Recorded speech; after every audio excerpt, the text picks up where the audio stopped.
Bore da a chroeso cynnas I bob un ohonoch chi sy'n ymuno â ni bore yma, neu deud y gwir, pryd bynnag yr ydych chi yn gwylio y gwasanaeth hwn.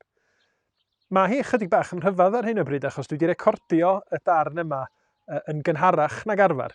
Felly mae yna etholiad wedi bod ac o bosib ar fore dydd Sul y byddwch chi hefo syniad sut fydd pethau wedi gweithio allan, lle dwi yn y twllwch ar hyn o bryd. Ond be bynnag fydd yn digwydd, be bynnag fydd newidiadau o ran llywodraeth, mi allwn ni fod yn sicr ac yn hyderus bod llywodraeth yr arglwydd Dduw yn gadarn ac yn dragwyddol be bynnag ydy lliwiau y pleidiau gwleidyddol sydd am arwain, sydd am wneud penderfyniadau. A da ni'n gweld hynny yn glir iawn yng ngair Duw.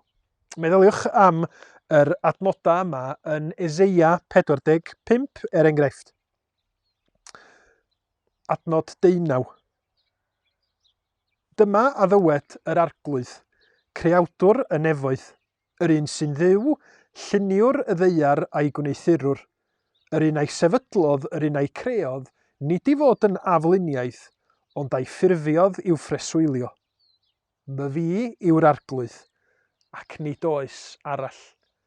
A da ni'n cael y fraint ar y fendith trwy ffydd yn Iesu Grist I ddod yn hyderus at Dduw y bore yma. I gyflwyno'n gweddia am sefyllfaoedd personol, am gyflwr yn gwlad ni, am gyflwr yn byd ni. Ac mi fyddwn ni yn ystyried mwy am hynny wrth wylio fideo Gymorth Cristnogol nes ymlaen.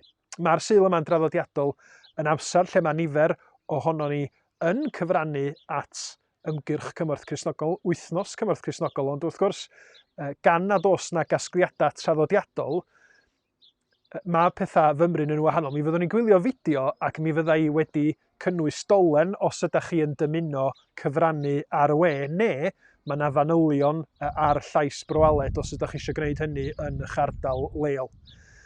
Yn ogystal â yr fideo y byddwn ni yn gwylio yn nes ymlaen, mi fyddwn ni yn clywed y gair yn cael ei agor, mi fyddwn ni'n clywed pregeth gan John Rees, sydd yn weinidog yn Gomer Abertawe, Seion Waun Arlwyd, ac yn alluogwr cenhadol efo'r bedyddwyr yn yr ardal honno. Da ni'n edrych ymlaen yn fawr I glywed Derek yn agor y gair I ni, a da ni'n diolch iddo fo. Nid yn unig am ei bregeth, ond am ei gyfeillgarwch dros y blynyddoedd. Mae wedi bod yma, wrth gwrs, yn hyfforddi dan dawn flynyddoedd yn ôl, a mae wedi cadw cyswllt ac yn dod yn ôl ata ni yn gyson, a da ni'n parhau wedi o bendith Duw ar ei weinidogaeth o lawr yn ochra Abertawe hefyd. Ond cyn hynny gyd, dowch I ni droi at Dduw a cyflwyno yn amser efo'n gilydd i'r arglwydd mewn gweddi. O Dduw ein Tad, da ni'n diolch I ti am dy ras, am dy fod ti yn dduw ardderchog a mawr, hefyd yn dduw trigarog, yn dduw cariadus, yn dduw sydd wedi ymwneud â ni yn gwendid a'n pechod, trwy ddangos gras rhyfeddol yn dy fab Iesu Grist. Nid i'n bendithio ni y bore yma felly, wrth I ni gyflwyno'n hynny I ti, wrth I ni dyfoli di, wrth I ni fod yn eiddgar I wrando ar yr hyn sydd gan ti I ddweud trwy dair, wrth I ni fod yn barod I ymateb I dysbryd di. Arglwydd tosturia felly, y bydd ar waith yn byd ni, bydd ar waith ar yn calonna ni, mwyn cynyddu'n cariad ni tuag at Iesu Grist, mwyn cynyddu'n cynnwrf ni yn bod ni yn Iesu Grist yn cael bod yn rhan o gorff Crist, yr eglwys fyd-eang a thrwy'r oesoedd. Arwain felly, a maddau ni bob pechod a bai wrth I ni gyflwyno'n hunin, cyflwyno'n gilydd a'r gwasanaeth hwn I ti, yn hyderus yn enw ac yn heiddiant Iesu Grist. Amen. Wel, da ni am gychwyn moli ar gan bore yma wrth ganu y cyfieithiad Meirion Morris. Molar I o'r fennau di. A mae'r pennill gyntaf yn deud, fe gwyd yr haul, diwrnod newydd wawria, mae'n amser canu dy gan o Dduw. Beth bynnag a ddaw, yr hyn fydd ar fy llwybr, rho ras I'm ganu wrth i'r machlud ddod. Ac ar ôl I ni wrando neu canu, mi fyddwn ni'n cael darlleniad wedyn o Rhufeiniaid pennod 12, yr 8 adnod gyntaf gan Amy Evans Llanfair Talhaean.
Am hynny, rwyf yn ymbil arnoch frodyr ar sail dosturiaethau Duw i chyfrymu eich hunain yn ebyll fyw, sanctaidd a derbyniol gan Dduw. Felly rhowch iddo addoliad ysbrydol, a pheidiwch â chydymffurfio ar byd hwn, ond gadewch i Dduw eich trawsffurfio trwy adnewyddu eich meddwl a'ch galluogi i ganfod beth yw ei ewyllys, beth sy'n dda a derbyniol a pherffaith yn ei olwg ef.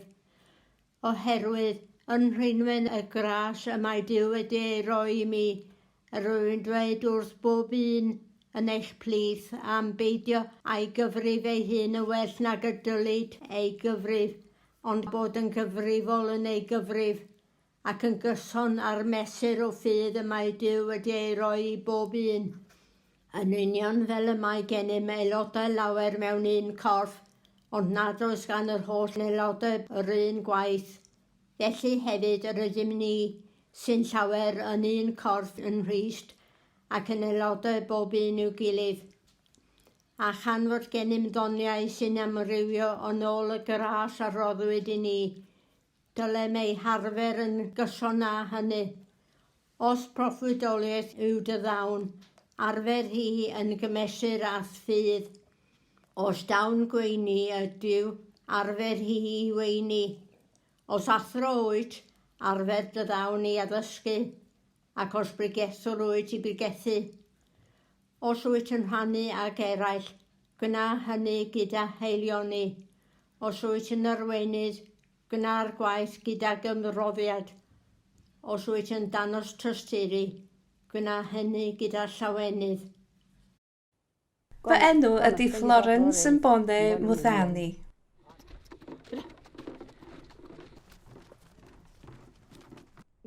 Dwi'n byw yn hapus ac wrth fy modd yn canu drwy'r adeg.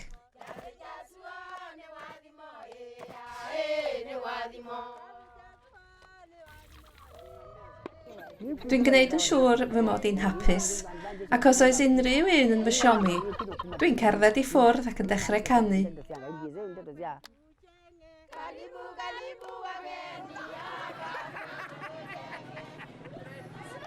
Mae'r argyfwng hinsawdd yn achosi glawogydd annibynadwy a sychder yn Kenya. Y cymunedau tlotaf a mwyaf bregus gaiff ei heffeithio weithaf. Arferai Florence gerdded 6 awr pob dydd i gasglu dŵr i'w theulu. Roedd y dŵr mor bell i ffwrdd, allan ni ond ei ddefnyddio i olchi a choginio.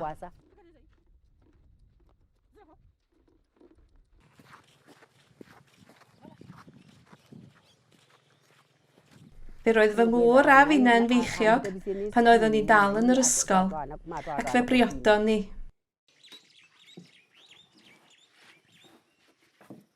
Cawson ni'n bendithio efo 4 o blant.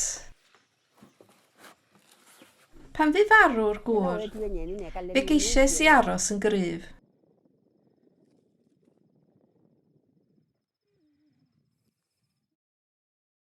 Roedden ni'n teimlo fy mod i fy hun bach yn y byd.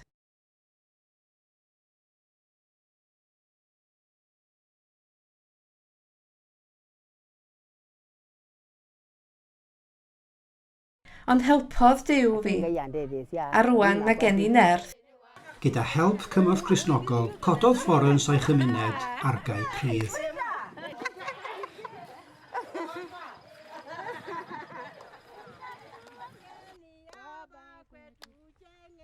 Dwi ar flaenau'n rhaid, yn enwedig ers codi'r argae. Dwi wedi gweithio mewn gardd gymunedol. Dwi hefyd wedi llwyddo cadw ieir a da byw. Dwi'n gwerthu llysiau sbar a marian ychwanegol. Gyda'r dŵr o'r argae, sefydlodd y merched ardd gymunedol.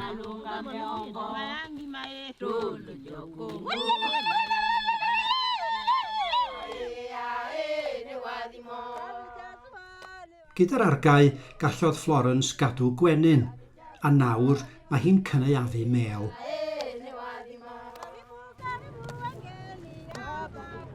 Mae'n gwerthu'r mêl gyda ffrindiau yn y farchnad i gefnogi ei theulu.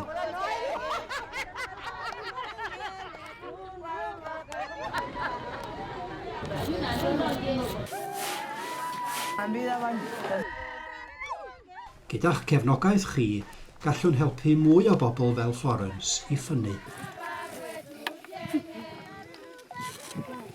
Dwi'n ddiolchgar i bobl Cymru. Bydde di Dduw eu cadw a'i bendithio.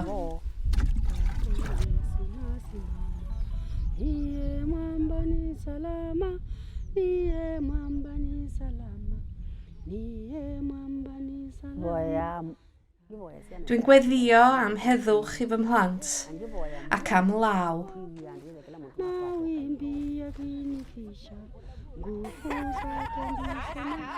Cyfrannwch i helpu mwy o bobl fel Florence.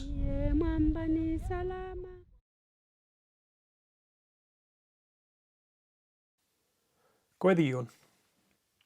O ddiweintat, da ni yn dymuno dyfoli di a clodfori enw yn gwaredwr Iesu Grist trwy dysbryd di y bore yma.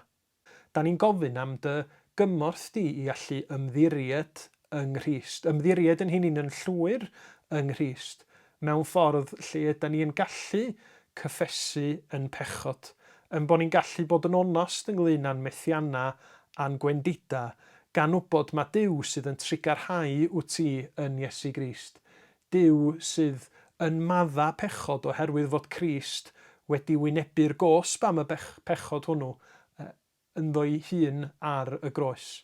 Felly Arglwydd, nid i godi'n golwg ni i weld pwy wyt ti fel tad y mab ag ysbryd glân. Ac Arglwydd, da ni'n gweddio y dyddiau yma am yn gwlad ni yn sgil yr etholiad ac yn hawliwyd dydd Iau. Pwy bynnag fydd wedi cael ei ethol i safleoedd i'n cynrychioli ni i wneud penderfyniadau pwysig ar ran yn cymdeithas ni, da ni yn gweddio drostyn nhw Arglwydd. Y byddi di yn rhoi doethineb, yn rhoi arweiniad iddyn nhw, ac y bydden nhw'n gweinyddu mwyn sicrhau cyfiawnder a thegwch a heddwch. Da ni'n gofyn y byddi di felly yn teyrnasu yng Nghymru fel ac ar draws y byd. A ni'n newydd wrando ar fideo Gymorth Cristnogol, mi da ni'n gweddio dy fendith di ar waith Gymorth Cristnogol a ti ffynda phob elusen sydd yn trio cefnogi a bod yn gymorth i'r rhai sydd fwyaf bregus ar hyd a lled yn byd ni. A da ni'n gwybod Arglwydd bod yna drychineba erchyll yn digwydd heddiw ar draws y byd. Da ni'n gweddio yn benodol am India a'r golygfeydd dirdynol heini yr ydyn ni'n ei gweld ar y teledu, ond gymaint yn fwy o ddiodda ac angyfiawnder ac anhegwch sy'n na nad ydyn ni'n gwybod amdano fo.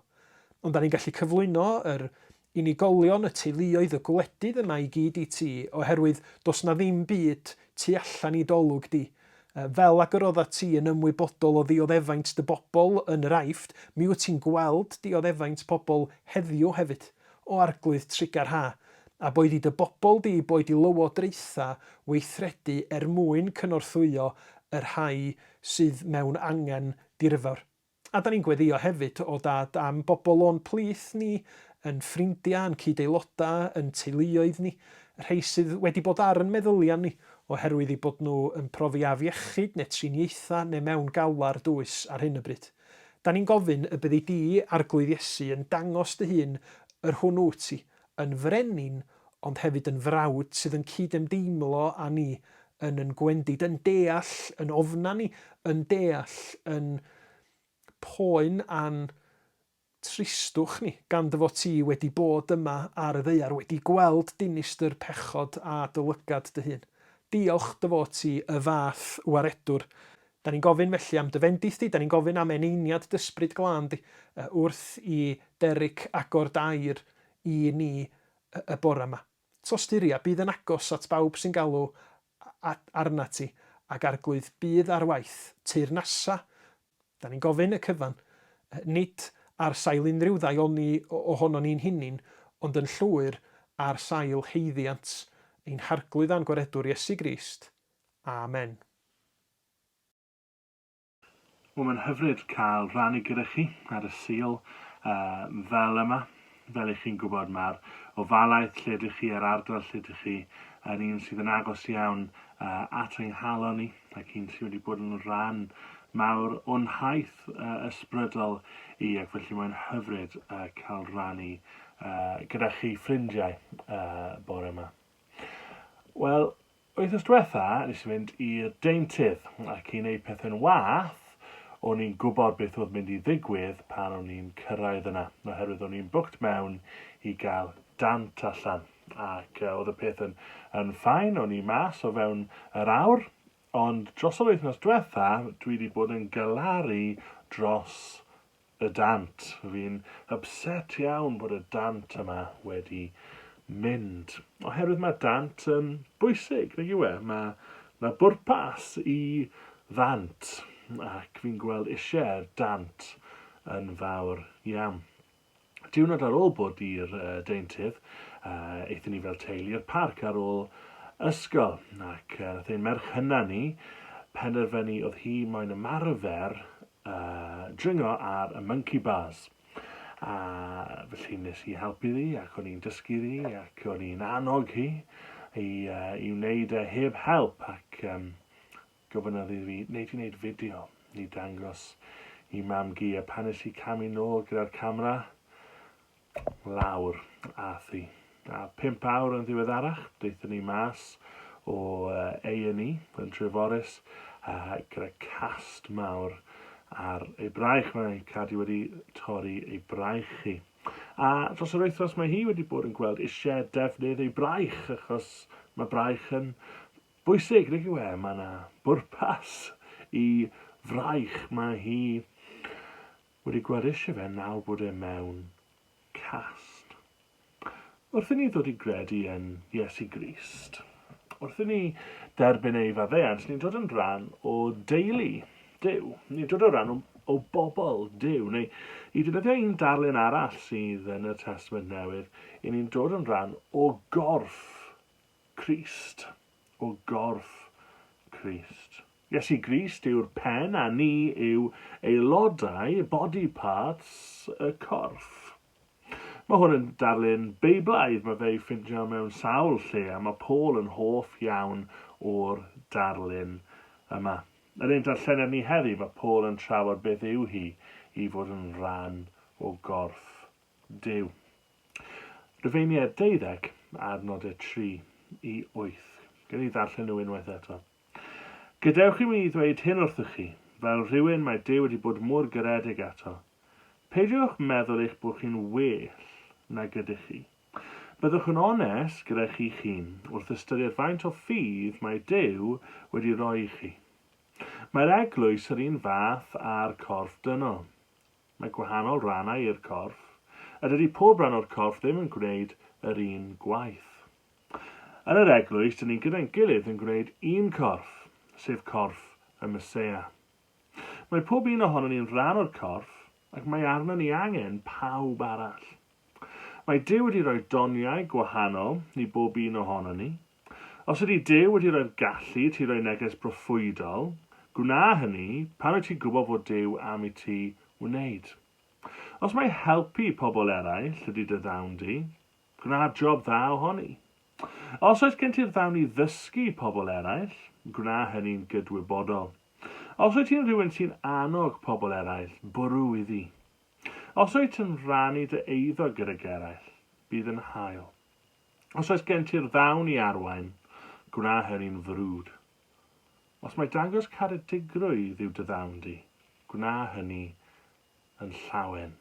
Ac ni'n diolch i Dduw am ei air. Pwyslais Paul yn darlleniad yma yw fod na amrywiaeth o fewn undod. Thema mawr llythyr Paul i'r Rhufeiniaid yw undod, bod nhw'n un eglwys. Bod nhw'n dod o gefndiroedd gwahanol, mae Paul yn rhoi freichiau rownd yr eglwys yn rhifennu chi'n un eglwys. Ond fan hyn, mae e'n pwysleisio bod yna amrywiaeth o fewn yr undod. Mae'r eglwys yn un, ond mae'r eglwys llawn pobl. Pobl gwahanol, a phersonoliaethau gwahanol. Pobl gyda sawl pwrpas gwahanol, sydd i gyd yn cydweithio i gyflawni un pwrpas fawr, Duw. Mae yna sawl rhan i'r corff. Mae rannau yn gwneud gwaith gwahanol, ecyn nhw, ond maen nhw'n cydweithio i greu un corff. A mae un rhan o'r corff angen y rhannau eraill o'r corff. Mwyn wneud synwyr, mwyn ffitio neu le, mwyn cyflawni pwrpas, mwyn gweithio. Ni gyd angen pob rhan arall o'r corff hefyd. A dyw hwn ddim jyst yn wir i rai. Mae Paul yn dechrau'n darlleniad trwy ddweud, gadewch i mi ddweud hwn wrthoch chi. A mae'r chi fyna yn golygu pawb. Gadewch i mi ddweud hwn wrth bawb yn yr eglwys. Mae Paul yn esbonio hwn i bawb sy'n credu yn Iesu Grist. Mae'n dweud wrth ni fan hyn, os ydych chi'n credu, chi'n rhan o gorff Crist. Chi'n rhan o'r corff, a mae yna bwrpas gyda chi. Mae yna bwrpas i bob un sy'n credu. Dyw e ddim yr un pwrpas a'r person nesaf falle, ond mae gyda chi pwrpas. Mae yna amrywiaeth o fewn yr undod. Mae yna amrywiaeth o fewn eich eglwys chi. Mae pob rhan yn bwysig. Mae pob rhan o'r corff yn bwysig ac gyda phwrpas. Does yna ddim lle am falchder. Pam bod Paul yn sôn am falchder fan hyn? Wel, un oherwydd balchder sydd yn lladd undod. Be sy'n cael gwared ar undod? Balchder. Ond hefyd oherwydd un o beryglon amrywiaeth yw balchder. Mae yna amrywiaeth o fewn yr undod, ond mae amrywiaeth yn gallu creu neu achosi balchder sydd yn lladd ar yr undod yna. Meddyliwch amdano fe. Yr eiliad mae yna amrywiaeth. Yr eiliad mae rhywun â phwrpas gwahanol i rhywun arall. Mae un yn mynd i feddwl bod e'n bwysicach na'r llall. Pan mae pobl yn edrych yn wahanol i'w gilydd, mae un yn mynd i feddwl bod e'n well na'r llall. Pan mae un yn cario baich gwahanol i'r llall, mae balchder yn dweud, dyw hynny ddim yn deg. Pan mae personoliaethau yn wahanol, mae pobl yn mynd i feddwl mae ffordd nhw o wneud pethau sydd yn iawn, sydd yn gywir, yn well. Pan mae rhannau o'r corff yn gyfrifol am agweddau gwahanol neu elfennau gwahanol o fywyd yr eglwys, maen nhw'n gallu mynd i feddwl, yr elfen dwi'n gyfrifol amdano yw'r elfen mwyaf pwysig. Perygl amrywiaeth yw balchder, ac mae balchder yn lladd undod. Mae Paul yn dweud yn ein darlleniad, peidiwch meddwl eich bod chi'n well na gyda chi. Byddwch yn onest gyda chi'ch hun wrth ystyried faint o ffydd mae Duw wedi rhoi i chi. Yn y brawddeg yma, mae Paul yn rhoi'r ateb neu yr antidote i balchder. Mae'r Cristion fod i stopio ei hunain rhaid fod yn falch, trwy gofio bod popeth yn rhodd gan Dduw. Mae ffydd ei hunain yn rhodd. Chi ond yn credu yn Iesu, chi ond yn rhan o'r eglwys, oherwydd mae Duw wedi agor eich llygaid a'ch cylonau ac wedi achosi chi i credu. Cyn i ni hyn yn dechrau trafod bywyd fel Cristion a'r holl roddion sy'n cael ei roi i'r Cristion, mae'n ffydd ni yn rhodd yn ei hunain. I ni ond yn credu oherwydd mae Duw wedi rhoi ffydd i ni. Mae hwnna'n golygu dwi ddim yn gallu sefyll o fewn yr eglwys a datgan mae'n ffydd i yn well na ffydd chi. Oherwydd rhodd yw ffydd. Mae hefyd yn golygu bod fi ddim yn gallu sefyll tu fas i'r eglwys a dweud, i ni yn well na chi, achos i ni'n credu a dych chi ddim. Rhodd yw ffydd. Mae ni ond yn credu achos mae Duw, mae'r Ysbryd Glân wedi agor ein llygaid ni. Mae'n ffydd ei hunain yn rhodd, a mae'r amrywiaeth yma ni wedi bod yn siarad amdano o fewn yr eglwys yn rhodd hefyd. Mae'n doniau, ein galluoedd, ein sgiliau yn rhodd gan Dduw. Ni'n dweud, nag ni, mae fe'n gifted iawn. Ni'n sôn am doniau fel rhoddion. Mae pob dawn yn rhodd. A felly gall neb dweud ei fod nhw'n fwy galluog nag unrhyw un arall. A'n sicr gall neb dweud ei fod nhw'n fwy defnyddiol na rhywun arall. Mae'n doniau ni yn rhodd gan Dduw. Mae Paul yn galw ein galluoedd gwahanol ni yn doniau neu yn rhoddion ysbrydol. Mae Duw yn rhoi i ni mwyn adeiladu'r corff, mwyn llwyddo achos Crist. Mae llawer o doniau ysbrydol yma yn cael ei rhestru yn y Beibl, ond dim ond 7 sydd yn cael ei enwi fan hyn, felly ni am aros o fewn y 7 sydd yn ein darlleniad ni heddi. Wrth baratoi pregeth, un o'r pethau chi fod wneud yw edrych yn y llyfrau i weld beth mae pobl eraill wedi dweud am y darlleniad yma yn yr esboniadau. A nes i wneud hwnna i edrych beth oedd wedi cael ei ysgrifennu am y rhestr o ddoniau mae Paul yn rhoi ni fan hyn, y 7 dawn mae Paul yn rhoi ni fan hyn. A nes i dod ar draws sawl un oedd yn dadlau, mae Paul, mae'n random iawn fan hyn.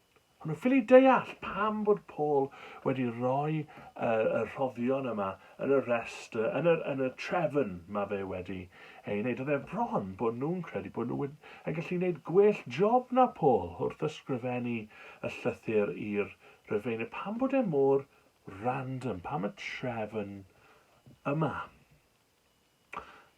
Wel, fi'n credu mae'n random ar bwrpas. Mae Paul mor drefnus ym mhopeth arall mae e'n dweud. Mae rhaid i ni cymryd bod e wedi gwneud hyn ar bwrpas. Nawr, falle byddech chi wedi newid y trefn, proffwydo, gwasanaethu, dysgu, annog, rannu, arwain, trigaredd neu trigarhau. Falle byddech chi wedi rhoi dysgu ac arwain gyda'i gilydd, neu byddech chi wedi rhoi rannu a gwasanaethu gyda'i gilydd. Falle byddech chi'n cytuno gallen ni wedi rhoi gwell trefn ar y restr yma. Wy'n credu mae Paul yn gwneud hyn ar bwrpas. Un, i bwysleisio yr amrywiaeth sydd yn yr eglwys. Nid pwysleisio trefn mae Paul fan hyn, ond pwysleisio amrywiaeth. Ond hefyd, dwi'n credu bod Paul yn ofalus i beidio a creu rhyw fath o siart fan hyn, o top 7 spiritual gifts, bod e ddim yn creu rhyw top trumps roddion ysbrydol, a mae pobl yn gallu edrych ar y restr a meddwl, dyma'r hierarchiaeth o ran doniau. Mae Paul yn rhoi nhw'n eitha random i ni ar bwrpas o bod neb yn gallu dweud mae'r rhodd sydd y fi, mae'r dawn sydd y fi yn bwysicach na'r dawn sydd gyda ti. Mae'n ofalus i peidio rhoi mwy statws i'r donau yma. Felly beth yw'r saith? Nawr, dyn ni ddim yn credu mewn pregethau 7 pwynt ydyn ni, ond dyn ni'n mynd i edrych ar y 7 yn fer iawn, sy'n golygu ni jyst mynd i cyffwrdd ar bob un, sy'n golygu bydd chi ddim yn teimlo bod chi wedi cael digon o wybodaeth amdano nhw, felly falle bydd rhaid i chi fynd i edrych arnyn nhw mewn manylder eich hunain. Ond dyma nhw. Y cyntaf yw proffwydo. Mae Duw yn rhoi'r gallu i rai neu ar y degau i bobl gallu deall beth sy'n mynd i ddigwydd mewn sefyllfa neu bywyd rhywun yn y dyfodol. Gall hwn fod yn sydyn neu dros gyfnod neu dros broses. Mae'r person yma sy'n cael y dawn o proffwydo yn cael y gallu i siarad mewn i sefyllfa. Neu mae Duw yn dangos iddyn nhw rhywbeth am y dyfodol. Neu rhoi gair i siarad i rywun na sy'n credu eto. Dyn ni ddim yn sôn fan hyn am mediums neu fortune tellers neu unrhyw beth fel yna. Beth ni'n sôn am fan hyn yw Duw holl wybodus. Duw sy'n dal pob dim yn ei ddwylo fe. Duw sy'n gwybod beth sydd ar fi'n digwydd yn rannu hwnna gyda'i blant. Dyna sydd gyda ni fan hyn. A mae'n wneud hwnna o fewn yr eglwys, o fewn y corff i ni'n siarad amdano. Mae popeth, mae unrhyw air o broffwydoliaeth i gael ei bwyso yn ôl y gair, yn ôl y Beibl, ac o fewn yr eglwys. Proffwydoliaeth. Yr ail un yw helpu, neu gwasanaethu. Nawr, wnaethon ni dechrau gyda proffwydoliaeth, a mae hwnna'n rhywbeth eitha goriwch naturiol am hwnna, does? Ond yr ail un, helpu. Mae'n lot haws i ddeall nag yw e. Mae rei pobl, y gwirionedd yw, mae rei pobl gyda'r dawn o helpu, o wasanaethu. Nawr, dyw hwn ddim yn golygu bod yn esgysodi'r gweddill ohono ni. Chymod, ni'n ffili dweud, wel, fi ddim yn gallu helpu ti heddi achos fi'n aros am y dawn o helpu cyn i fi'n neud hynny. Neu, dwi ddim yn mynd i helpu ti achos mae nhw gyda'r dawn o helpu. Dwi ddim yn esgysodi ni o helpu neu gwasanaethu, ond ni'n gwybod bod rai gyda'r dawn o wasanaethu. Mae rhai pobl nawn nhw'n neud unrhyw beth i chi. Mae nhw yna i helpu, mae nhw'n barod i roi help llawn. Mae gyda nhw'r rhodd ysbrydol o helpu. Dysgu, mae rai gyda dawn dysgu. Mae nhw'n dda at esbonio y Beibl a rannu doethineb Duw gydag eraill. Mae pawb yn gallu siarad am y Beibl a rannu am y Beibl, a dylswn ni gyd bod yn rannu beth ni'n dysgu am Dduw ac am Grist. Ond mae rhai wedi cael ei galw i ddysgu, i rannu. Mae rhai wedi cael ei galw neu ei ddonio i annog. Nawr, ni gyd i annog ein gilydd, ond mae rhai yn wych at annog. Mae rhai yn does, a maen nhw'n gwybod beth i ddweud pan mae fe angen cael ei ddweud. Maen nhw'n gwybod beth i chi angen clywed ar y diwrnod yna. Rannu. gyd wedi cael ei dysgu i rannu ers bod yn blant. Ond mae'r darlleniad yn dweud bod rhannu yn rhodd. Mae rhai i rhannu. Mae rhai yn derbyn mwy mwyn gallu rannu yn fwy. Arwain. Mae rhai yn cael ei donio i arwain. Misio arweinydd ar eglwys. Misio arweinwyr yn yr eglwys. Mae'n rôl pwysig. Ond mae'n rôl sydd yn dod â llawer o bwysau hefyd. Dyw arwain ddim yn rhwydd. A falle bod yr person sy'n arwain angen y person sydd ar rhodd o annog mwy nag unrhyw un arall. Newch yn siŵr bod chi'n annog eich arweinwyr. Ac yn olaf, caredigrwydd neu trigaredd. Tra bod ni gyd wedi derbyn trigaredd, ac felly i ddangos trigaredd. Rwy'n gwybod bod yna rai sydd yn trigarog iawn. Mae yna rai yn does sydd yn edrych ar sefyllfa trwy lygaid trigaredd. Cyn trwy lens synnwyr cyffredin hyd yn oed, maen nhw'n edrych ar sefyllfa a maen nhw just yn edrych arno fe gyda trigaredd. Mae yna rai sydd wedi cael y rhodd o trigaredd. Nag yw rhain yn pobl i ni eisiau gweld o'n cwmpas ni. Mae Paul yn sôn am yr eglwys fel corff, a'r amrywiaeth sydd o fewn iddi.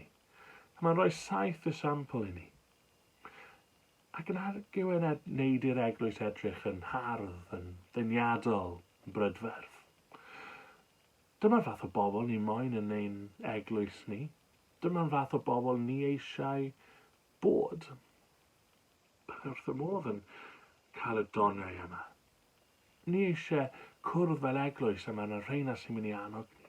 Yna rheina sy'n mynd i helpu. Yna rheina sy'n mynd i rannu pan ni angen help yn y ffordd yna. Yna rheina sy'n mynd i'n arwain ni a'n dysgu ni. A symud ni ymlaen yn adeiladu ni yn hyn ffydd. Yna rheina sy'n mynd i ddangos i ni sut i fod yn trigarog. Mae'n darlun hyfryd o gorff Crist o'r eglwys. Sut ni'n cymhwyso hwn i'n bywydau ni?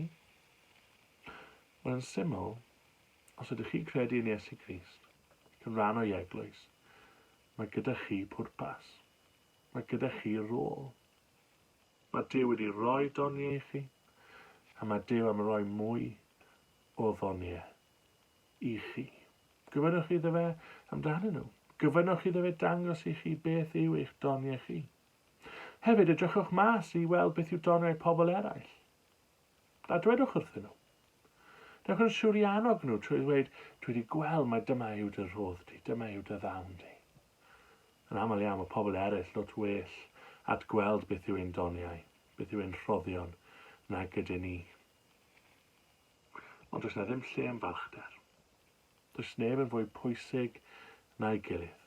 Cofiwch bod pob dim yn rhodd, da a pherffaith. Gan ein tad sydd yn caru ni yn fawr iawn. Gan ei weddio.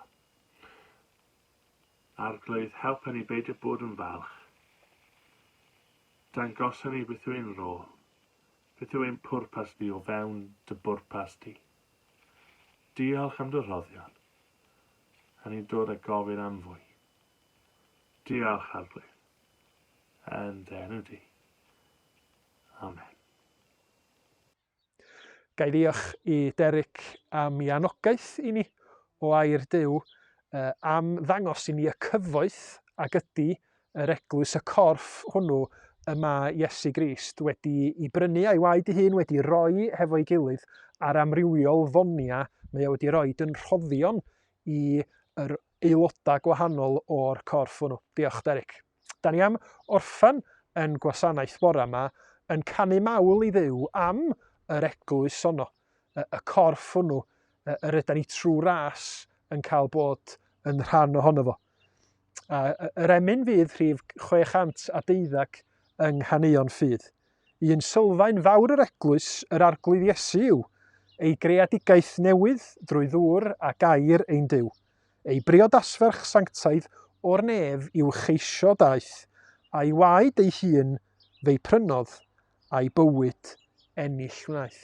Pob endith i chi yr wythnos yma, a cofiwch ymuno â ni Sul nesa, lle fyddwn ni'n edrych ymlaen i glywed Dr Owain Edwards, Coleg y Bala, yn dod ata ni i bregethu.